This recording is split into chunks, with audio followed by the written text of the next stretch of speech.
que eu quero saber de você. Você é um excelente comunicador. Você fala bem. Então, uma pergunta dupla. Quanto que você atribui tua performance, teu sucesso profissional, sua capacidade de comunicação e como que você desenvolveu ela? Vamos começar como eu desenvolvi. Primeiro, obrigado por dizer que eu sou um bom comunicador. A gente tem uma autocrítica elevada. Eu talvez apontasse muitas falhas na minha forma de comunicar. Mas eu desenvolvi minha comunicação com vendas, na área de vendas. Porque eu sempre fui um cara tímido, sempre fui um cara... Aquele cara que vai numa festa, que vai num lugar e que fica no cantinho ali, não é o cara que puxa muito assunto. Eu, por natureza, tenho assim, uma timidez que foi vencida dominada, né, ao longo do tempo, por conta da minha confiança, dos meus resultados e da própria comunicação. Porque timidez não é uma coisa que você resolve, é uma coisa que você domina. Então, a timidez, ou ela te domina ou você domina a timidez. Sim. Então, a vendas é algo que você tem que se comunicar com os clientes e conversar e, de certa maneira, ter uma comunicação mais persuasiva, você trabalhar objeções, você ter argumentos rápidos para você chegar no teu objetivo da venda. Então, isso desenvolve a tua habilidade motora, né? Que a comunicação é um conjunto de habilidade motora e raciocínio e a conjugação das duas coisas. Sim. E venda te exige isso. Então, eu penso que vendendo, eu dei meus primeiros passos com comunicação. Depois eu também liderei times de vendas, formei executivos, dei aulas, palestras internas para os meus times, né? Que a gente tinha que formar pessoas. Em área de vendas você forma, né? Você forma um vendedor, você forma um supervisor de vendas, forma um gerente, um diretor regional. São diversas camadas de vendas que exigem de você uma gestão dessas pessoas. Essa gestão é feita via comunicação. Não é? Então, eu diria para você que esse processo me ajudou a desenvolver a minha comunicação.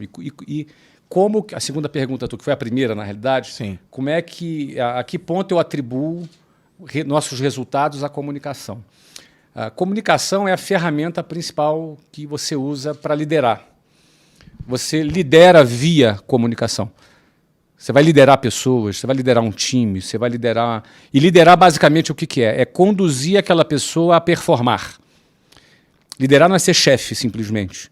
Não é? Liderar é como você extrair o melhor da pessoa, como você encorajar alguém a ter algum resultado. Como é que você vai, de repente, extrair daquela pessoa que é meio tímida, que ela se solte? Como é que você vai fazer com que aquela pessoa que é mais travada, que ela se destrave? Liderar é ajudar a pessoa a evoluir. E a ferramenta que você usa principal para liderar é a comunicação. Então, sim, com certeza, quando você desenvolve a sua comunicação, você ganha mais ferramentas para liderar e formar e performar. Sim. Quando isso acontece, você tem mais resultados. Então, comunicação está diretamente ligada ao teu resultado. Cara, porra, animal. É uma das coisas que eu reconheço que faz o meu resultado, é a minha capacidade de me comunicar também. Você se comunica muito bem.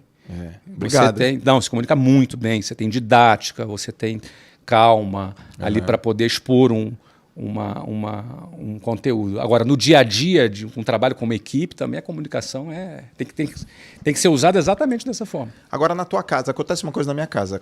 Quero ver se acontece na tua casa. Acontece na tua casa, por exemplo, dos teus filhos ou da tua esposa, falar assim, Flávio, você não está dando palestra. Já aconteceu, Joel.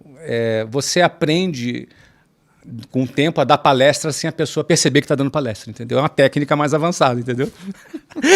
Quando você está começando, você dá a palestra e fica, pô, cara, para de palestra, meu filho. Você está pensando que isso aqui é a palestra? Sim. Aí quando você evolui, você dá sem parecer que entendeu? Cara, direto minha esposa fala, pô, isso aqui não é uma mentoria, eu não sou seus alunos. Entendi. Eu não sou... Você não tá numa live. Pô, cara, você é meu marido. E tipo... Depois eu te dou uns toques, então. Não, você me dá uns toques. Meus filhos ainda não têm a...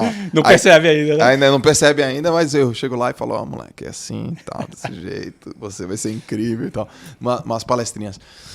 Não, eu tive uma empresa antes de estar aqui no grupo... Eu tinha um grupo de pessoas que trabalhavam comigo que eles me chamavam de palestrinha. É uma... Chama até hoje, né? Aquela risada ali, ó, é de quem... é um termo pejorativo pro chaveco ali, né? Pra palestrinha. Não, os caras falam, lá vem o Joel dar uma palestrinha. Ah, entendi. Ah, lá vem o Joel dar uma palestrinha. Ele tá achando que tá falando com os caras e tal. Putz, meu, caraca. Flavião, e eu quero saber uma questão que você falou na live, que foi uma resposta que eu não estava esperando, né? Por que você teve tanta energia para buscar tantos resultados e por que você teve tanta energia para ser um empresário, um empreendedor de sucesso? Eu não estava esperando aquela resposta que você falou assim, o amor pela minha esposa. Cara, eu não estava esperando aquilo, né? Eu não sei se a turma estava esperando aquilo, mas eu não estava esperando aquilo. E você pode falar de novo aqui, porque talvez tenha pessoas que não assistiram a live. E eu queria que você explique, porque agora nesse podcast vai ficar para sempre o teu motor, né? O teu punch, o teu motor primário para você realmente dar certo na vida. Você falou que eu queria casar e era o amor pela minha esposa. Que você está casado há quanto tempo mesmo? Vou fazer 30 anos.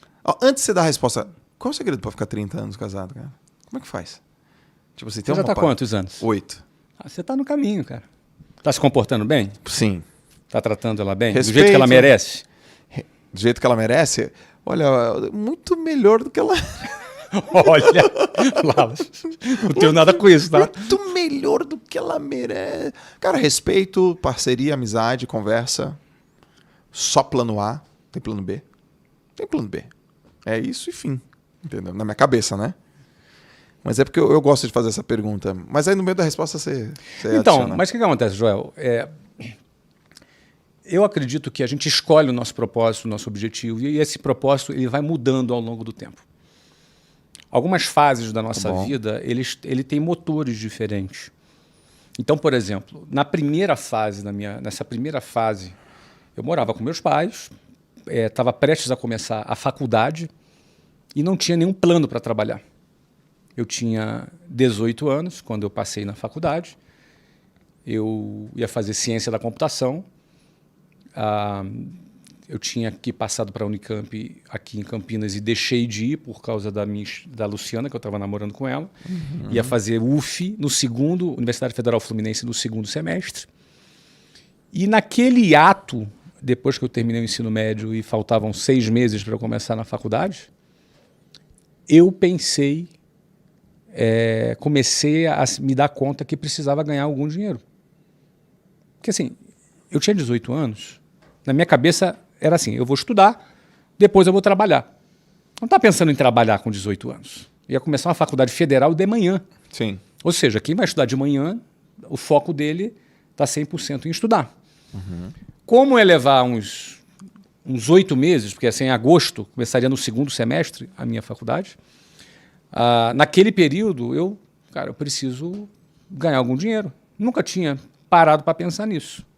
Era muito naquela... Comecei a trabalhar tarde, inclusive, né? Mas meu foco não estava aí. E naquele momento ali que eu comecei... Ou seja, por que eu pensei em ganhar um primeiro dinheiro? Porque eu estava ali namorando com a Luciana e queria ter alguma autonomia com a Luciana, sair, passear, comprar um presente. Ou seja, estava naquela... Eu não ia ficar pedindo dinheiro para o meu pai. Até porque eu estava com a moral baixa. Tinha acabado de ser expulso da Marinha. Você imagina? Aí, coitado, meu pai não tinha... Minha mãe não tinha condição de ficar bancando meu namoro. A gente era de classe média baixa, então tinha cabimento. Então, você vê o que faz uma mulher na vida de um homem, né? A primeira vez que eu pensei em ganhar dinheiro foi porque eu estava namorando com a Luciana. Legal. Só que daí, nesse período, nesse intervalo, eu casualmente fui trabalhar, atender um anúncio de emprego, uma entrevista de emprego, num curso de inglês para vendedor. E a minha intenção era só ter uma experiência, entendeu? Só ter uma rápida experiência. Nunca tinha... quero saber como é que é uma entrevista de emprego. Eu não queria nem... Eu ia fazer faculdade. Não estava nos meus planos de trabalhar. Sim. Tanto que na entrevista a pessoa me perguntou quais eram os meus planos e eu falei. Não, eu quero só ter uma experiência. Em agosto eu começo a faculdade. Resposta idiota, né? Quem é que vai ser contratado? Eu acho até que eu fui ali escolhido por engano, sabe? Porque o cara do meu lado deu uma resposta bacana e ela mandou ele embora e eu fiquei. Eu fiquei assim, opa, não é? Porque... Só que eu fui lá participar do processo seletivo. Quando eu fui aprovado, finalmente, fui trabalhar nessa empresa, lá tinha um plano de carreira. Tá. E aquilo me cativou. Porque eu estava apaixonado pela Luciana. Eu tinha 19 já aí. Luciana tinha 15, ia fazer 16 em julho. Isso era fevereiro de 91. E daí o que acontece? Eu começo a trabalhar e o motor que me moveu foi querer me casar com a Luciana. Eu queria já, naquele momento, me casar, sair de casa, ter uma vida independente, me casar. Aquele era o meu principal objetivo, naquele momento. É óbvio que em dezembro de 92, quando eu me casei, esse objetivo foi cumprido. Sim, eu me casei em dezembro de 92. Me casei 1 ano e meio depois. Eu tinha 20 anos de idade. E ela tinha 17. E ela não estava grávida, como muita gente achava. Sim. Então pode ser. Ou esse cara é maluco ou ela está grávida. Sim. Tá, eu era maluco. Casei com 20 e ela 17. Então, aí a gente cumpriu esse meu primeiro objetivo foi cumprido. Então, ou seja, aquilo que me moveu naquele primeiro momento já não foi o que me moveu num segundo momento. Eu tive que renovar o meu objetivo, renovar por que eu trabalhava, qual era a minha finalidade. Você vê que as nossas metas, os nossos propósitos, eles vão mudando ao longo da nossa vida. Mas é muito importante a gente entender qual é a nossa meta naquele momento, qual é o propósito que a gente tem naquele momento e a gente focar naquilo. Sim. E aquilo realmente me moveu.